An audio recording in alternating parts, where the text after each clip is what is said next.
मन ओमकार को नमन, सर्व साधु को नमन, जिन धर्म को नमन। ओम को नमन, ओमकार को नमन, जिन धर्म को नमन, जिन धर्म को नमन। ओम को नमन, ओमकार को नमन, विद्यासागर जी को नमन, विराग सागर जी को नमन। ओम को नमन, ओमकार को नमन, विमर सागर को नमन, विमर सागर को नमन। ओम को नमन, ओमकार को नमन, विषम सागर को नमन, विषम सागर को नमन। बोलिए नमोकार महामंत्र की जय हो, नमोकार महामंत्र की जय हो। दीप प्रज्वलन करने के लिए भाई साहब गुड्डू जी आ जाए और दीप प्रज्वलन करें। संकट मोचन तारन हारे, गुरु विमर्श की जय जय जय। संकट मोचन तारन हारे, गुरु विमर्श की जय जय जय। संकट मोचन तारन हारे, गुरु विमर्श की जय जय जय। संकट मोचन तारन हारे गुरु। बोले चारे गुरु श्री विमर्श सागर जी महामुनिराज की, मुनि श्री विमर्श सागर जी महाराज की। अब शास्त्र प्रदान करने के लिए हमारी माता जी आ रही हैं। जिनवाणी जग मैया जन्म दुख मेट दो, जिनवाणी जग मैया जन्म दुख मेट दो। शादवनमयी जिनवाणी माता की जय हो। अब सभी लोग अपने हाथ जोड़ लें, मुनि श्री के चरणों में नमोस्तु करेंगे। हे स्वामी नमोस्तु नमोस्तु नमोस्तु, हे मुनिराज नमोस्तु नमोस्तु नमोस्तु, हे मुनिराज नमोस्तु नमोस्तु नमोस्तु। मुनिराज के चरणों में त्रिकालवार नमोस्तु करते हुए उनसे विनम्र अनुरोध कि वे अपने मंगल प्रवचन से हमें करता है। मुनि श्री 108 विषम सागर जी नमो।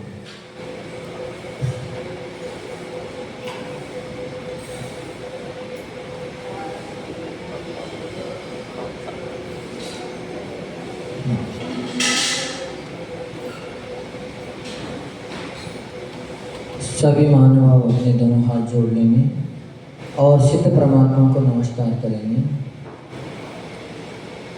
ओम नमः सिद्धेभ्यः।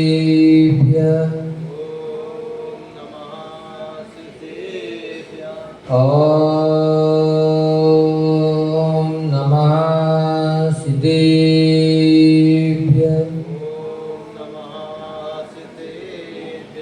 ओम नमः सिद्धेभ्यः। नमः श्री वर्धमानाय निर्दोषकलिलात्मने, सालोकानां त्रिलोकानां यद् विद्यादर्पणायते, यद् विद्यादर्पणायते। यस्य स्वयं स्वभावाप्तिर्प्रभावे कृतस्ति कर्मणा, तस्मै संज्ञानरूपाय नमोस्तु परमात्मने, नमोस्तु परमात्मने। गुरुः पालतो नो नित्यं ज्ञानदर्शननायिका, चारित्राणो गंभीरा, मोक्षमार्गोपदेशिका। ज्योतिवाद्य एक दरार से अजितनाथ भगवान की जय। ज्योतिवाद्य एक दरार से चिंतामणि पार्श्वनाथ भगवान की जय। ज्योतिवाद्य एक दरार से मूलनायक श्री शांतिनाथ भगवान की जय। वर्तमान शासन नायक श्री महावीर भगवान की जय। आचार्य भगवान से पूज्यपाद स्वामी की जय। गुरु नाम गुरु सूर्य गच्छाचार्य श्री विराग सागर जी महामुनिराज की जय। मम आराध्य गुरुदेव जिनागम पंथ प्रवर्तक भावलिंग संत राष्ट्रीय विश्वनाचार्य गुरुदेव विमर्श सागर जी महामुनिराज की जय। जिनागम पंथ तपस्वी संत मुनि श्री 108 विषम सागर जी महाराज की, मुनि श्री 108 विषम सागर जी महाराज की जिनागम पर। चंचल चित्त वाला कभी न स्थिर हो पाता, चंचल चित्त वाला कभी न स्थिर हो पाता, मेला दर्पण कभी न बिंब प्रगटाता, क्षोभ रहित सागर ही क्षोभ रहित सागर ही रत्नों को दिखलाए रे, जीवन है पानी की बूंद कब मिट जाए रे, होनी अनहोनी होनी अनहोनी कब क्या घट जाए रे, जीवन है पानी की बूंद कब मिट जाए रे। जय दो जिनागम पंथो, अनादि अनिधन जिनागम पंथ, जयवंत हो। हे भव्य आत्मा हो, हे ज्ञानी आत्मा हो, अपन सभी प्रतिदिन प्रभु महावीर की देशना सुन रहे हैं। वैसे प्रभु महावीर की देशना बड़ी सरल है, हर किसी को समझ में आ जाती है, चाहे वह तिरंजीवी क्यों ना हो। प्रभु की देशना बहुत ही सरल है, लेकिन फिर भी अपन क्षुभित मन वाले होने के कारण, संकल्प विकल्प उमड़ दौड़ करने के कारण अपन प्रभु की देशना को समझ नहीं पाते। तो परम पूज्य आचार्य एवं पूज्य पाद स्वामी अपने ऊपर बड़ी करुणा करते हैं और प्रभु की देशना को स्वयं अपनी आत्मा में आत्मसात करते हुए, उसका चिंतन मनन करते हुए अपन जैसे अज्ञानी जीवों को भी क्षोभ रहित मन वाले अपने सभी को एक एक शब्द से अवगत करा रहे हैं कि आपका मन, आपको प्रभु की वाणी समझ में कब आएगी, आपका मन प्रभु की वाणी में कब लगेगा। तो कल आचार्य भगवान ने बताया था अपने को, क्या बताया था कि अज्ञानी कभी ज्ञानी हो नहीं सकता और ज्ञानी कभी अज्ञानी हो नहीं सकता। अगर कोई दावा करे कि हम तुम्हें ज्ञानी बना देंगे तो उसका दावा झूठा है, क्योंकि जो प्रभु की वाणी में आया है वह सर्वसत्य तत्व होते हैं, सर्वसत्य उनकी वाणी होती है, उनकी वाणी में कभी भी अन्यथा वचन, अन्यथा शब्द होते नहीं। पर अपन अहंकार के वशीभूत होकर कह देते हैं कि हम नहीं होते तो ऐसा कार्य नहीं होता, पर सर्वथा ऐसा नहीं है। निमित्त तो अपन बन सकते हैं, कब? जब उस निमित्त को उपादान अपनाए। अगर उस निमित्त को अपन ना अपनाए तो निमित्त भी कुछ भी कर नहीं सकता।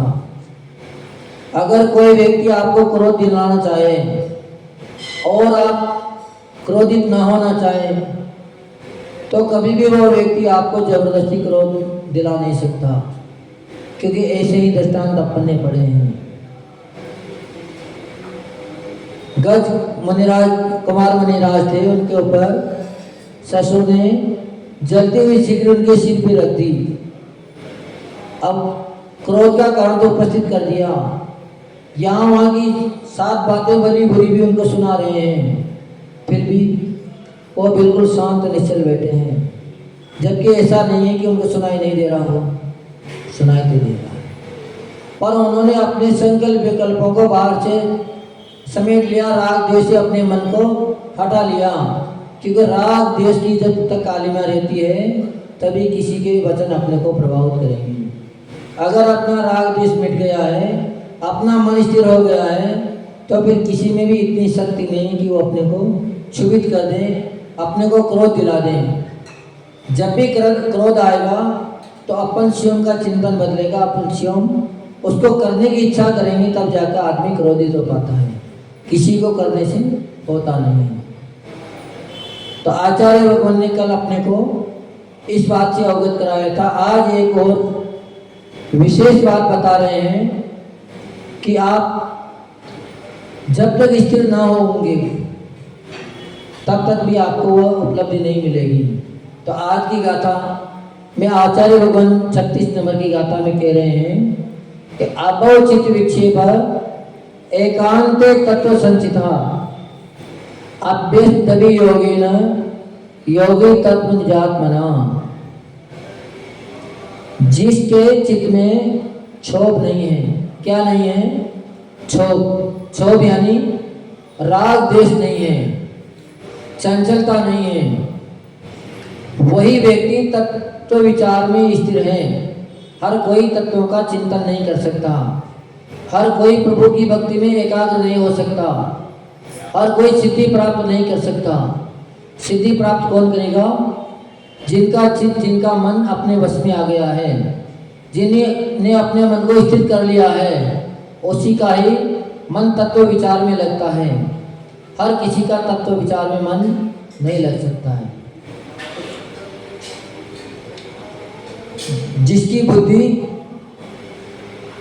स्थिर हो गई है, ऐसा योगी, ऐसा मुनि, वो भी कहाँ जाकर ध्यान करें? निर्जन स्थान में जाकर ध्यान करें। और निर्जन स्थान पे जाकर भी कौन सी सावधानी रखें? तो वहाँ जाकर भी वो आलस्य को त्यागें।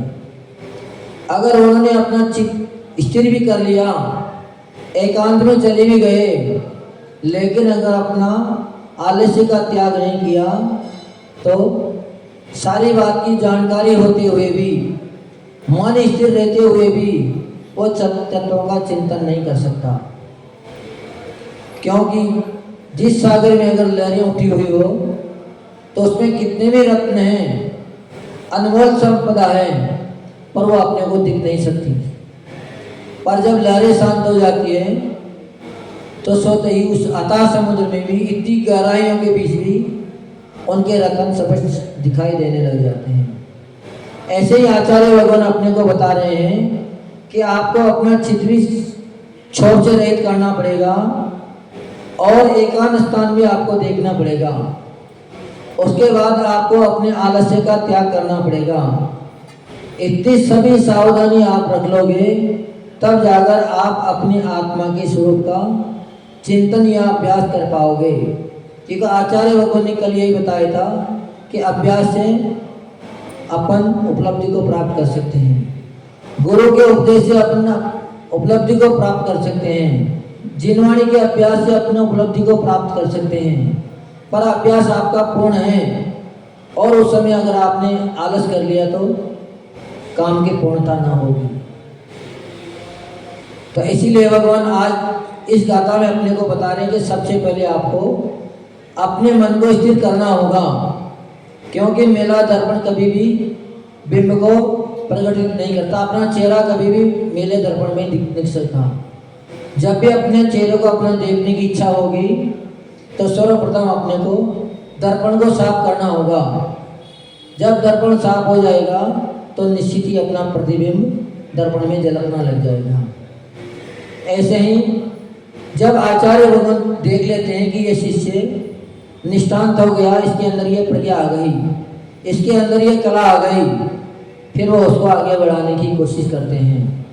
क्योंकि जब तक ठोकर नहीं लगती है तब भी व्यक्ति समझता नहीं है।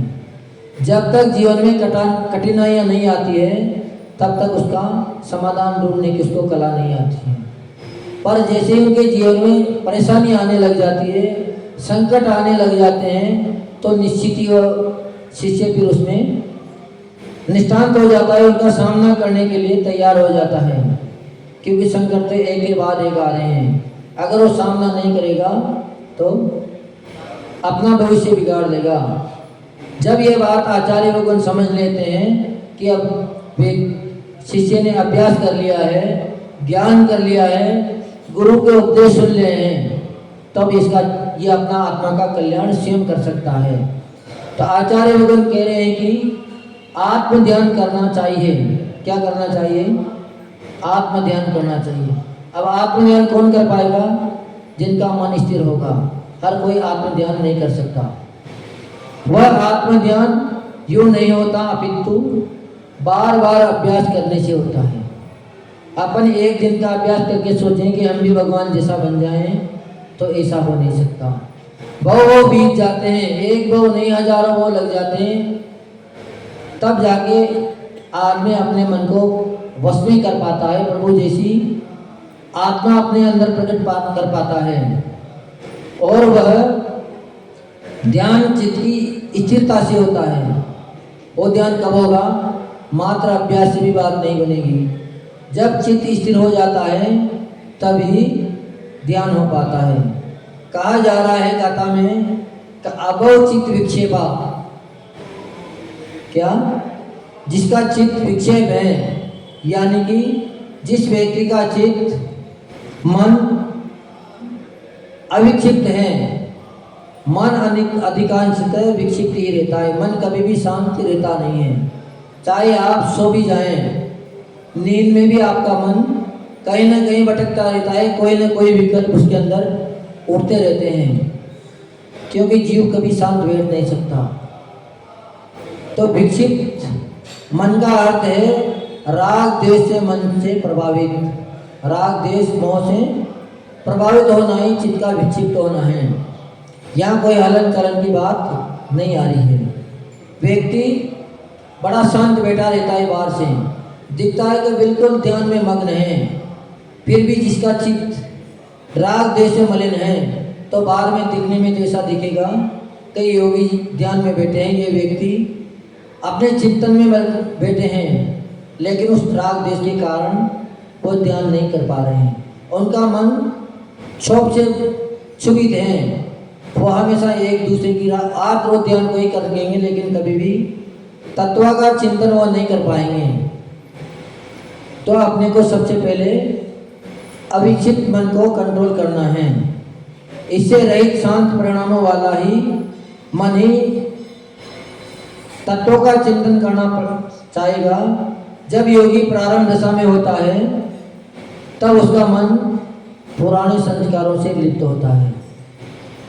नई नई दिशा हो जाती है, संग में आ जाते हैं तो गुरुदेव अच्छी अच्छी बातें बता रहे हैं, अच्छा चिंतन दे रहे हैं, अच्छे दृष्टांत सुना रहे हैं, फिर भी उसमें मन नहीं लगता है। अगर कोई व्यक्ति स्वाध्याय में आगे नया नया बैठ जाए तो उसमें दृष्टांत तो अच्छे अच्छे आ रहे हैं, पर फिर भी उस व्यक्ति का उसमें मन नहीं लगता है। मन कब लगेगा? जब वो उसमें दृढ़ हो जाएगा, क्योंकि प्रारंभ में पुराने संस्कार अपने को प्रभावित कर रहे हैं, और जब तक पुराने संस्कार रहेंगे तब तक अपन कभी भी उसका स्वाद नहीं ले सकते। अगर किसी से कह दिया जाए कि शक्कर कैसी है, इसमें कैसा आनंद आता है, तो क्या वो बता पाएगा कि उसमें कैसा आनंद आता है? शब्दों के मार्फत सुनी सुनाई बातों फिर भी कह सकता है कि शक्कर मीठी है, लेकिन मिठास का आनंद क्या वो बता पाएगा किसी को? जो शक्कर चख लेगा, जो रसगुल्ले का स्वाद ले लेगा, वही रसगुल्ले की बात बता पाएगा कि रसगुल्ले खाने में इतना आनंद आता है। हर कोई व्यक्ति बता नहीं सकता। तो ऐसे ही आचार्य लोग यहाँ कह रहे हैं कि राग द्वेष से जो क्षुभित हैं, जो पूर्व संस्कारों को अपने साथ लिए बैठे हैं, पुराने संस्कार उन्होंने मिटाया नहीं है, वो कभी भी भगवान की आराधना कर नहीं सकता, अपनी आत्मा का चिंतन नहीं कर सकता। पर जब आचार्य भगवान देख लेते हैं कि ये योगी निष्ठान दशा में पहुंच गया है, बाहर के विकल्प इन्होंने शांत कर लिए हैं, तब उसका मन बाह्य संकल्प विकल्पों से रहित आत्म स्वरूप में स्थिर हो जाता है। और फिर गुरु महाराज कहते हैं कि आप एकांत में जाकर समाधि कर लीजिए, क्योंकि वहाँ अगर आप समाधि करोगे तो आपकी एकाग्रता और बढ़ जाएगी। पर जो शिष्य चंचल होता है उसे कभी भी गुरु महाराज एकांत में नहीं भेजते हैं। वैसे आप समझते होंगे कि एकांत तो केवल किसका नाम है? जंगल का नाम है, जहाँ कोई भी ना हो उसका नाम एकांत है। पर आचार्य लोगों यहाँ एकांत का कोई दूसरा ही अर्थ बता रहे हैं। यहाँ कह रहे एकांत का नाम बता रहे हैं कि योगी के समूह को एकांत कहते हैं। किसको कहते हैं? जो योगियों का समूह है वो एकांत है। तो गुरुदेव कभी भी शिष्यों को एकांत में नहीं भेजते हैं। उनको पता है कि अभी इनकी स्थिरता नहीं है, अभी ये आलस्य इन्होंने छोड़े नहीं है, तो एकांत में जाके क्या करेगा? सामायिक तो नहीं करेगा और सो हो जाएगा। और अगर सबके सामने सामायिक करेगा तो उसके अंदर सतत डर रहेगा कि अगर कोई दूसरा देख लेगा तो अपनी शिकायत गुरु महाराज के पास पहुंच जाएगी, और जैसे ही गुरु महाराज के पास शिकायत पहुंचेगी तो प्रायश्चित मिलेगा। या पास में दूसरे व्यक्ति बैठे हैं तो उनको सचेत कर देंगे, जगा देंगे कि भैया अभी सोने का समय नहीं है, अभी तो समय का समय है, जाप करने का समय है। इसलिए जब तक अभ्यास की स्थिरता ना आ जाए तब तक कभी भी एकांत में भी नहीं जाना चाहिए, क्योंकि एकांत में बैठे हुए व्यक्ति अक्सर परेशान नजर आते हैं। बाहर से तो दिखते बिल्कुल शांत हैं, लेकिन अंदर ही अंदर उनके दुनिया भर की उथल पुथल मची रहती है।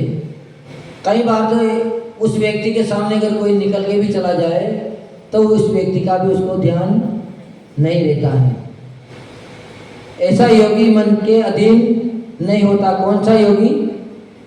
जिन्होंने अपनी पुराने अभ्यास को, पुराने संस्कारों को मिटा दिया है। ऐसा योगी कभी भी अपने मन के अधीन नहीं होता है।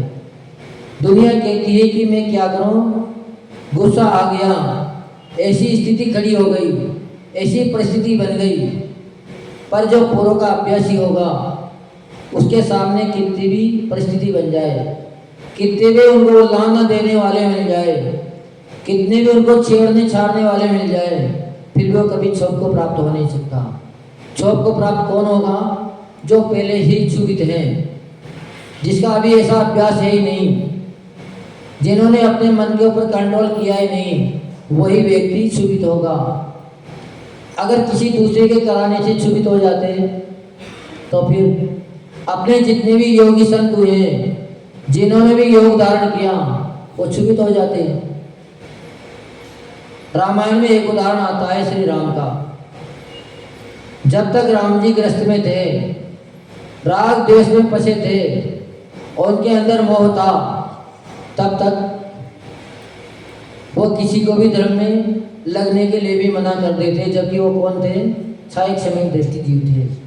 पर उनका मोह इतना प्रबल था कि उनके पास जैसे ही लवकुश आए कि हम दीक्षा लेना चाह रहे हैं, अपना कल्याण करना चाह रहे हैं, फिर भी राम ने क्या कहा कि बेटा अभी ये समय दीक्षा लेने का नहीं है, ये तो समय राजभोग का है, भोग करने का समय है। जबकि वह कौन थे? क्षायिक समय दृष्टि थे। ऐसे वैसे जीव नहीं थे, लेकिन फिर भी मोह की प्रबलता के कारण उसको जाने नहीं दिया। जब सीता जाने लगी तो आंसू आंखों से आंसू जर बहाने लगे, उनके चरणों में लोट-पोट होने लगे कि हमसे गलती हो गई, तुम वापस महल में चलो, अब कभी दोबारा ऐसी बात नहीं होगी। कब तक कहते रहे? जब तक उनके अंदर मोह रहा। पर जब उनका मोह शांत हो गया और वह स्वयं निर्ग्रंथ मुनि बनकर योग साधना में चले गए, साधना करने लगे, तब फिर उनके सामने वही सीता का जीव जो प्रति इंद्र बन गया था, सीता का वेश धारण करके आ गया, सीता की बोली में बोल रहा है, हाव भाव दिखा रहा है कि स्वामी हमसे गलती हो गई थी, हमने उस समय आपकी बात समझी नहीं, पर अब हमें सारी बात समझ में आ गई है, हम आपका साथ कभी भी नहीं छोड़ेंगे, हम आपके साथ रहना चाह रहे हैं, क्योंकि आप जैसा महापुरुष कोई दूसरा इस संसार में है नहीं। कितने ही प्रलोभन दिए, कितने भी हाव भाव दिखाए, जबकि वो देव कोई छोटा मोटा देव नहीं था। उनको सब पता था कि ये क्षायिक समय दृष्टि है और इनका तो इसी भाव से कल्याण होना है। पर जब उनको वैराग्य आया था तो उन्होंने राम जी की बात नहीं सुनी थी। पर जैसे ही देव प्रियाय को प्राप्त हुआ तो उनके अंदर वापस राग की काली आ गई। सोच रहा है कि राम जी अगर पहले ही मोक्ष चले जाएंगे तो अपना आगे साथ कौन निभाएगा, अपना साथी छूट जाएगा, जबकि उन्होंने तो स्त्री प्रियाय का भी छेद कर दिया था। पर फिर भी मोह की प्रबलता थी, उसी कारण सब कुछ जानते हुए भी राम जी को डिगाने आ गए। पर राम ने पूर्ण अभ्यास पहले से ही कर लिया था, क्योंकि 6 महीने तक वो लक्ष्मण की मृतदेह को अपने कंधे पर लिए घूम रहे थे। कब तक? जब तक मोह था। जैसे ही उनका मोक्ष समाप्त हुआ तो उन्होंने दीक्षा ले ली और फिर कितना भी उनको दिखाया गया, साक्षात दृश्य दिखाया गया, पर फिर भी उन्होंने अपनी आंख भी नहीं खोली। तो इसीलिए आचार्य भगवान कह रहे हैं कि आप एकांत में साधना कब करें? जब आप उसमें स्थिर हो जाएं, आपके अंदर इतनी दृढ़ता आ जाए, फिर चाहे कसाइयों की कितनी भी वेग रूपी आंधी क्यों ना चले, आंधी कभी भी भारी भरकम पेड़ को नहीं हिला सकती, लेकिन छोटा मोटा तूफान भी पतले वृक्षों को सहज में उखाड़ देता है। हो सकता है जो भारी भरकम पेड़ है वो भी आंधी से विचलित हो जाए, आंधी से धराशायी हो जाए, लेकिन जो योगी अपने चित्त को अपने वश में कर लेता है, संत अपने मन रूपी मेरू को वश में कर लेता है, फिर उसके सामने कितने भी कसाइयों की आंधियां चले, फिर वो कभी भी अपने मन में क्षोभित नहीं होता है, अपने मन में दुखी नहीं होता है।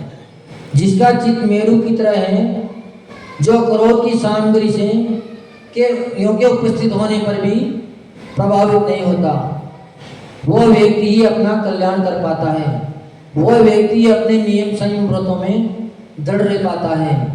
इसलिए अक्सर आचार्य भगवान कहते हैं कि साधना करने के लिए अपने कुटुंबियों से दूर चला जाना चाहिए, कभी भी समाधि करते हुए अपने कुटुंबियों के पास नहीं रहना चाहिए।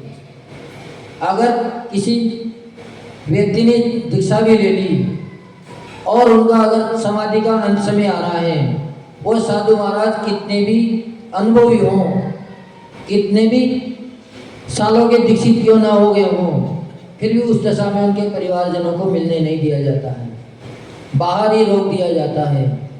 क्योंकि गुरु जानते हैं, निर्यापक जानते हैं कि जो व्यक्ति जैसा होगा वैसी ही बातें करेगा।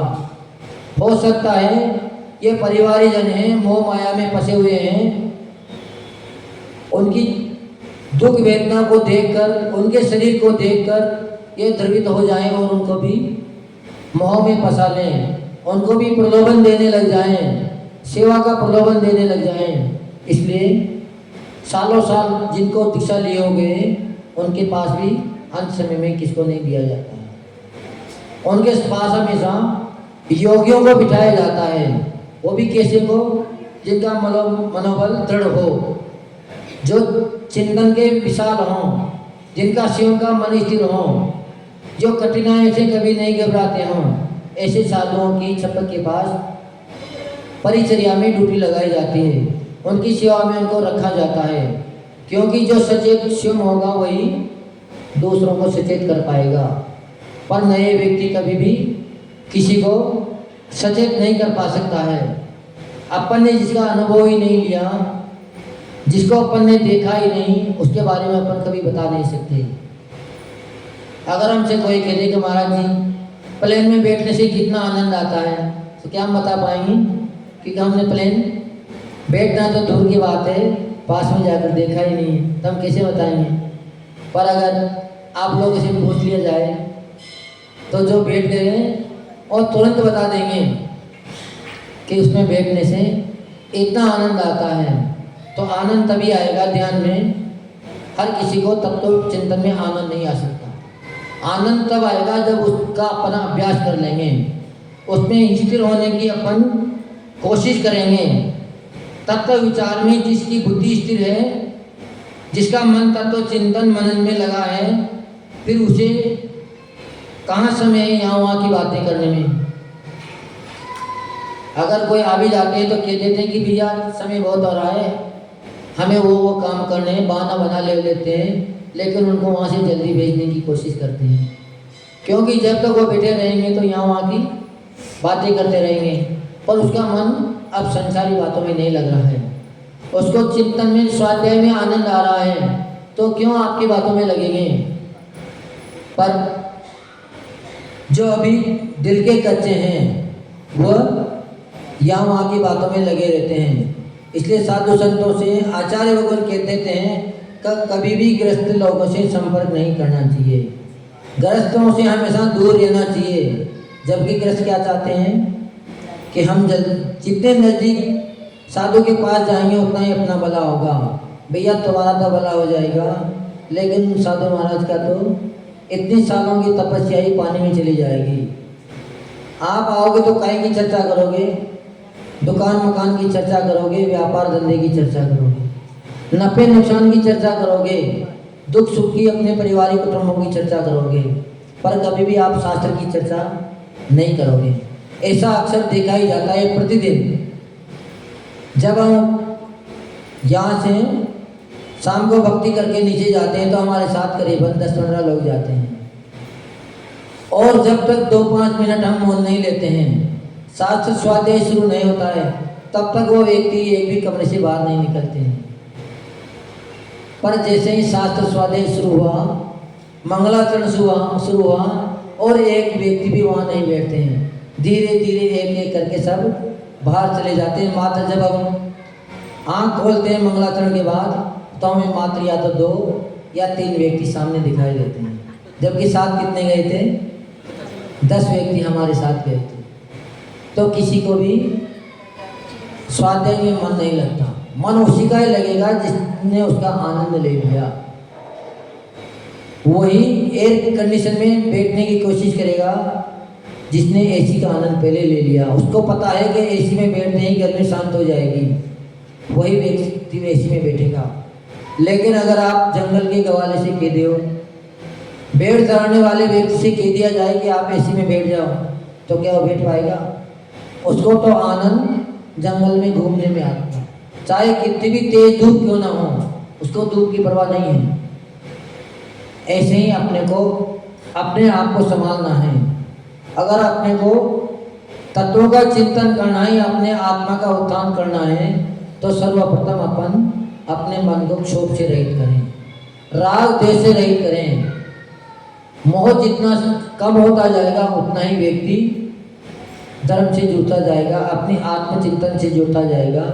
फिर उनको आप चौराहे पे भी बिठा दो, तब वो चौराहे पे बैठ के भी अपना ध्यान कर लेगा, वहाँ भी अपनी एकाग्रता को प्रकट कर लेगा।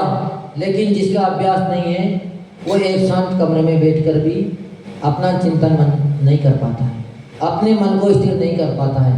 इसलिए आचार्य भगवान ने पहले बता दिया था कि पहले आप अभ्यास करो, पहले गुरु का उपदेश सुनो, ताकि तुम्हें अच्छे गुरु का ज्ञान हो जाए और अभ्यास कंप्लीट हो जाए। इसके बाद फिर आप कहीं भी चले जाना, फिर आपको किसी बात की कोई परेशानी नहीं होगी।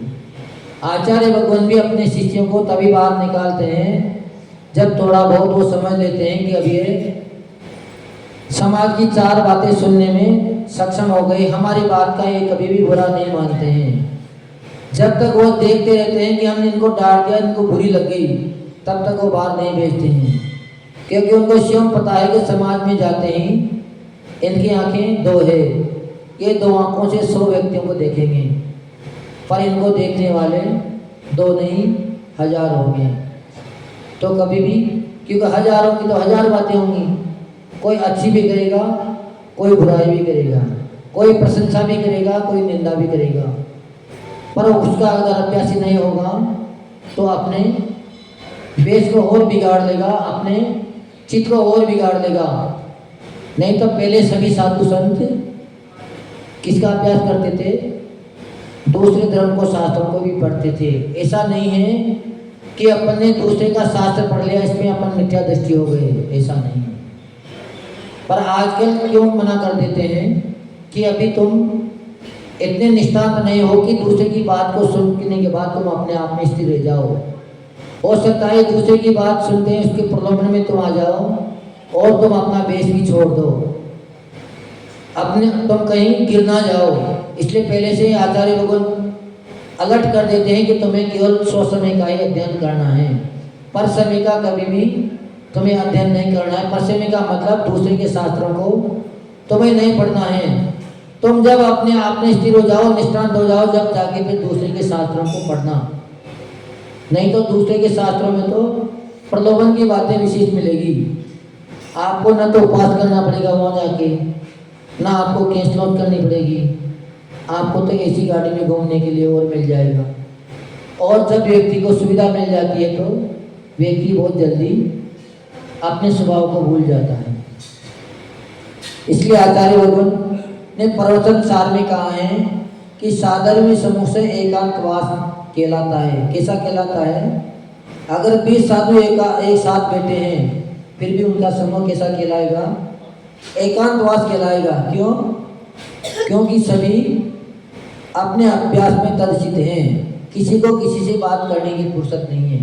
अगर बात भी करेंगे वो तो हमेशा तत्व चिंतन की बात करेंगे, शास्त्र स्वाध्याय की बात करेंगे, लेकिन घर गृहस्थी की बात कभी भी नहीं करेंगे। तो केवल जंगल में रहना ही एकांतवास नहीं है, समूह में रहना भी एकांतवास है। लेकिन कब? जब आपको वो हमेशा स्वाध्याय की बात सुनाते हो, स्वाध्याय की चर्चा करते हो, तो उस समय अगर 10 लोग भी हों तो आप उनका सहयोग ले सकते हैं। उनके बीच में बैठ के भी आपको सिद्धि की प्राप्ति हो सकती है। पर अपन अक्सर प्रमाद के कारण छिपने की कोशिश करते हैं। अगर बाहर चले जाएंगे तो आराम मिल जाएगा। अपन धोखा किसको दे रहे हैं? गुरु महाराज को। क्या गुरु महाराज को अपन दिखेंगे नहीं तो अपन आराम से आराम कर लेंगे, लेकिन आप गुरु महाराज को धोखा नहीं दे रहे हो, आप अपने आप को धोखा दे रहे हो। क्योंकि गुरु महाराज का क्या बिगड़ेगा इसमें? बिगड़ना सुधरना तुम्हारा स्वयं का है। इसलिए आचार्य लोगों ने इसमें एक लाइन और बताई है कि योगी तत्व निजात्मना, निजात्मना तत्व अभ्यस्ते, अपने आत्मा के स्वरूप का अभ्यास करें, स्थिर आसन का अभ्यास करें। जब तक आसन स्थिर नहीं हो जाता है तब तक सामायिक में मन नहीं लगता है। इसीलिए पहले कह देते हैं कि तुम किसी का चिंतन मत करो, तुम तो मात्र आंखें मीट के बैठ जाओ, अपने एक आसन से बैठना सीखो, स्थिर होकर बैठना सीखो। जब तक योगों की चंचलता रहेगी तब तक मन भी स्थिर नहीं रहेगा। स्थिर आसन अभ्यास करें, मौन का अभ्यास करो। यहाँ आत्म शब्द बहुत महत्वपूर्ण है, क्योंकि कितने लोग योगा करते हैं और बताया जाता है कि स्थिर आसन लगाएं, काय से चेष्टा ना करें, बात भी ना करें, आंख भी बंद कर लें, फिर भी मन से कुछ भी ना सोचें, बस आपका ध्यान हो जाएगा। अंत समय में क्या करते हैं? तीर्थंकर भगवान अपने योगों का भी निरोध कर देते हैं, क्योंकि योगों की चंचलता मिट जाएगी तो मन स्वतः ही स्थिर होने लग जाएगा। मन को तो हमेशा काम चाहिए, मन कभी खाली बैठ नहीं सकता।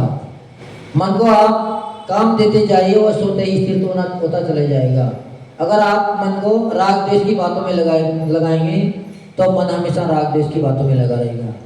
और आप अगर प्रयास करके मन को अपने आत्मा में तत्वों के चिंतन में लगाएंगे तो मन तत्व चिंतन में भी लगने लग जाएगा। ऐसा नहीं कि न लगे, पर उसके लिए अभ्यास जरूरी है, संबोधन जरूरी है। संबोधन मिल जाते हैं तो निश्चित ही अपने अंदर चेतना आ जाती है। कहते हैं एक छेड़ाला में अपन ने पढ़ी थी, 3 सुस्थिर मुद्रा देख मर्गगण खाज खुजाते हैं। किनकी खाज खुजाते हैं? योगी राज जब जंगल में ध्यान में बैठ जाते हैं तो हिरण भी आकर अपने काज मुनि राज को शरीर से रगड़ के खुजा लेते हैं। क्या कैसी खुजा लेते हैं?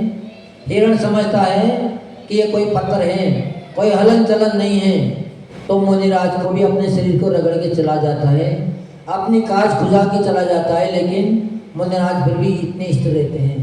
जब इतनी स्थिरता आ जाती है तभी आत्मा का चिंतन हो पाता है, तभी ध्यान हो पाता है। अपन घर बैठे बैठे राग द्वेष में उलझे रहें और फिर भी सोचें कि हमें ध्यान हो जाए, हमें ध्यान हो जाए, एसी में बैठकर डबल गड्ढे पे बैठकर हमें ध्यान हो जाए, तो ये 3 काल में भी संभव नहीं है। इसीलिए आचार्य भगवान शास्त्रों में कह देते हैं कि गृहस्थ को कभी ध्यान होता ही नहीं है,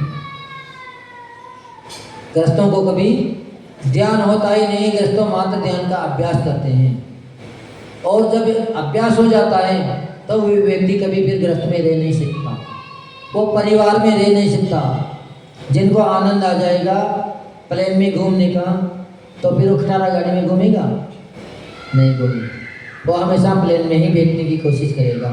चाहे घर की कितनी भी स्थिति खराब हो, दूसरे से उधार ले के भी क्यों ना भेजना पड़े, फिर भी वो अपने शौक जरूर पूरा करेगा। तो ऐसे ही योगी जन अपने ध्यान में जब स्थिर हो जाते हैं तो फिर उनकी कितनी भी परिस्थिति सामने आ जाए वो अपने आनंद में मस्त हो जाते हैं। और आनंद उन्हीं को आता है जिनका मन एकाग्र हो जाता है। क्षोभ मन में कभी भी चिंतन नहीं बनता है, क्षोभ मन में कभी भी शांति नहीं मिलती है। तो आचार्य भगवान ने आज अपने को ध्यान करने की विधि बताई है कि यह ध्यान कब आप कर पाओगे, जब आप मन को स्थिर कर लोगे, आसन को स्थिर कर लोगे, आपका अभ्यास दिनों का हो जाएगा, आपकी पूर्व संस्कार समाप्त हो जाएगी, पूर्व की स्थिति आपकी समाप्त हो जाएगी, तब आपका ध्यान में मन लगने लग जाएगा। और जैसे ही आपका ध्यान में मन लगेगा वैसे ही आपको अनंत सुख की प्राप्ति हो जाएगी, आनंद का अनुभव होने लग जाएगा। फिर कितनी भी बात परेशानी आ जाए, मुनिराज को आग रुई लकीर की आग भी लगा दी फिर भी वह सुख को प्राप्त नहीं होगी। तो ऐसे ही अपन सभी को भी आचार्य भगवान ने एक उपाय बता दिया है कि अपन अगर माला में मन लगाना चाह रहे हैं तो रोज अभ्यास करें। अभ्यास करने से निश्चित ही अपना माला में मन लगने लग जाएगा। अपन एक दिन के सोचे तो नहीं लगेगा। जो परम पूज्य राष्ट्रपति समणाचार्य गुरुदेव विमल सागर जी महामुनिराज की जय। बोले मुनि श्री 108 विषम सागर जी महाराज की। आज के श्लोक में हमने जाना कि चंचल मन को कैसे स्थिर किया जाए। आप लोग रोज प्रवचन सुनते हो तो इसका सार भी हमें पता होना चाहिए लास्ट में कि सार क्या है। हमें पता होगा तभी हम आगे इसकी चर्चा कर पाएंगे। कल हम अगले श्लोक के बारे में जानेंगे। सभी लोग जिनवाणी स्तुति के लिए खड़े हो जाए। जावानी के ज्ञान से सूझे लोकालोक, सोवाणी मस्तक नरु सदा हे जिनवाणी भारती तोय जपो दिन रैन, जो तेरी शरण आ गए सो पावे सुख चैन। नौवा नौ।